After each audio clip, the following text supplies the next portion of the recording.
Halo, Assalamualaikum. Sebelum lanjut, jangan lupa subscribe, like, dan share. Mohon maaf, kali ini saya baru upload, karena dalam minggu kemarin saya lagi ada kesibukan. Langsung saja, kali ini saya ingin sharing bagaimana cara agar target menabung tidak gagal terus. Sampai saat ini sudah banyak ya orang maupun saya sendiri yang sudah menyadari pentingnya menyisihkan sebagian pendapatan untuk tabungan masa depan. Namun dalam kenyataan tidak semua yang mampu disiplin agar rajin menabung. Penyebabnya mereka terlalu boros. Mungkin kamu menghadapi hal serupa. Jangan menyerah dulu ya, masih banyak jalan keluar yang bisa dilakukan agar menabung tidak gagal terus. Awalnya saya tulis di buku saya dengan judul tabunganku. Kemudian saya tulis kata-kata yuk kita menabung. Ini motivasi agar saya lebih semangat menabung. Kemudian kata-kata yang bisa memotivasi saya untuk menabung lebih baik lagi. Seperti mudah berupaya, tua kaya raya, mudah menabung, tua beruntung. Kira-kira seperti itu kata-kata motivasi yang saya tuliskan. Agar ketika melihat catatan atau tulisan ini, saya lebih semangat lagi. Dan tidak akan berperilaku boros lagi. Seperti itulah ya, di saat muda kita harus lebih banyak berusaha lagi untuk menabung. Kemudian masa tua kita akan tinggal menikmatinya. Dan terakhir saya selipkan juga dari Bu Hori tentang menabung itu sendiri.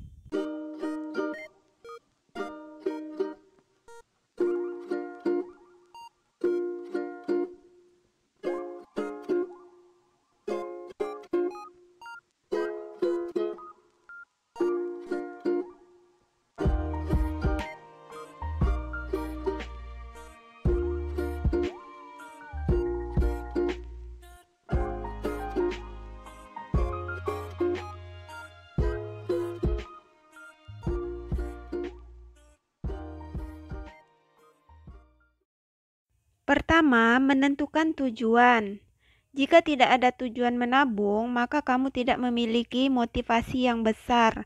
Hal tersebut akan menjadi hambatan karena kamu tidak bisa mengendalikan diri saat berbelanja misalnya.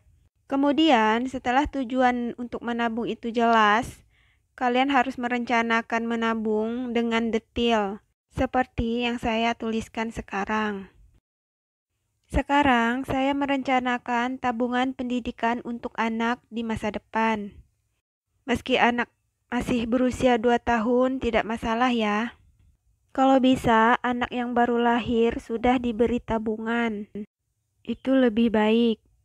Karena semakin lama kita menabung, semakin banyak uang yang terkumpul di masa nanti kita memerlukannya. Nah, di tabungan anak ini saya hanya menabung 400.000 per bulannya. Saya ambil dari 15% dari gaji suami. Di sini saya buat dalam tabel yaitu 12 bulan atau 1 tahun dalam menabung. 1 tahun terkumpul sebesar Rp4.800.000. Kira-kira saya menabung di umur anak 3 tahun sampai umur anak 18 tahun, yaitu sampai anak tamat SMA. Diperkirakan menabung selama 16 tahun lamanya. Kemudian per tahunnya kan 4.800.000. Nah, 4.800.000 itu saya kalikan selama 16 tahun. Hasilnya cukup banyak. Semoga di masa depan nanti cukup ya. Nah, selama 16 tahun menabung, hasilnya yaitu Rp76.800.000. Rencana tabungan saya selanjutnya yaitu tabungan di masa tua kami nanti. Di tabungan ini saya cuma menabung 200.000 saja. Sama ya, menabung per bulannya 200.000 dan 1 tahun dapat mengumpulkan sebesar Rp2.400.000. Tidak apa-apa ya, nominalnya kecil, asalkan kita enjoy dan tidak tertekan dalam menabung, karena disesuaikan budget. Kunci yang penting yaitu harus rajin dan disiplin dalam menabung. Kita menabung dengan nominal besar, tetapi kita kewalahan setiap bulannya. Nah, itu jangan dilakukan ya. Tidak lupa saya menulis semangat untuk memotivasi saya sendiri. Diperkirakan menabung dari umur 30 tahun sampai umur 45 tahun.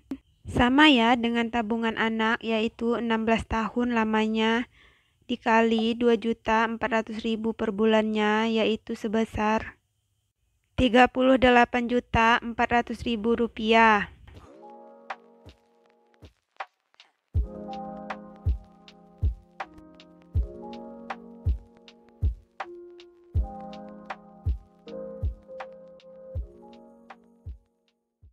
Kemudian saya tulis lagi kata-kata peringatan agar saya jangan mengambil uang tabungan ini.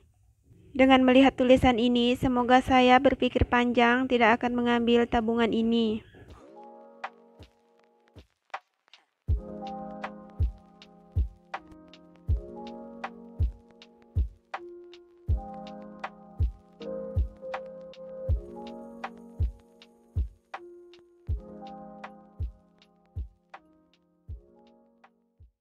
Yang ketiga, rencana saya membuat tabungan darurat. Tabungan ini didapat dengan menyisihkan 10% dari gaji kita. Sama seperti tabungan sebelumnya, tabungan ini dilakukan 1 bulan sekali. Nah, balik lagi ke 5 cara gampang agar target menabung tidak gagal terus tersebut adalah pertama tadi, yaitu tentukan tujuan dan rencana menabung secara detail. Kemudian yang kedua, saat gajian, kalian harus cepat-cepat memasukkan uang tabungan ke buku tabungan atau dimanapun kalian menabung. Dan ketiga, tempatkan di tempat yang tersembunyi dan jadikan aset real. Saran saya, pilih tabungan yang tanpa mempunyai kartu ATM ya, dan menitipkan buku tabungan ke ibu atau bapak. Bisa juga ditabung dalam bentuk emas jika sudah besar. Dan tabungan bisa juga dijadikan aset dalam bentuk tanah. Nah, balik lagi ke rencana tabungan saya selanjutnya, yaitu tabungan barang. Nah, tabungan barang ini saya menabung untuk membeli barang. Misalnya, di rumah kipas anginnya rusak dan saya harus membeli kipas angin baru. Dengan tabungan ini, saya membeli kipas angin baru. Pokoknya, sejenis barang-barang yang ingin kita beli seperti handphone, seperti ya buku dan lain-lain. Di tabungan barang ini saya menabung per hari, bukan per bulan ya.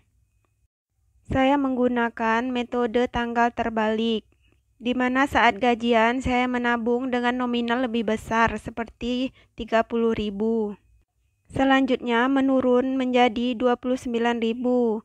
Kemudian hari berikutnya menjadi 28.000 dan seterusnya sampai hari terakhir bulannya habis, yaitu 1.000 rupiah.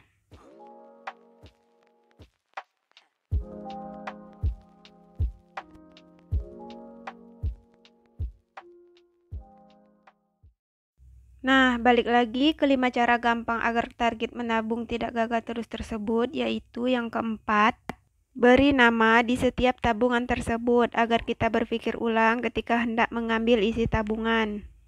Seperti contoh, seperti saya tadi, yaitu pertama tabungan anak, kedua tabungan hari tua, ketiga tabungan darurat, dan keempat tabungan barang. Terakhir, cara yang kelima, simpan bonus yang didapat untuk ditabung.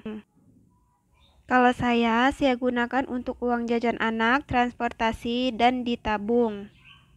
Baiklah, itu dia tadi 5 cara gampang agar target menabung tidak gagal terus ya. Semoga bermanfaat.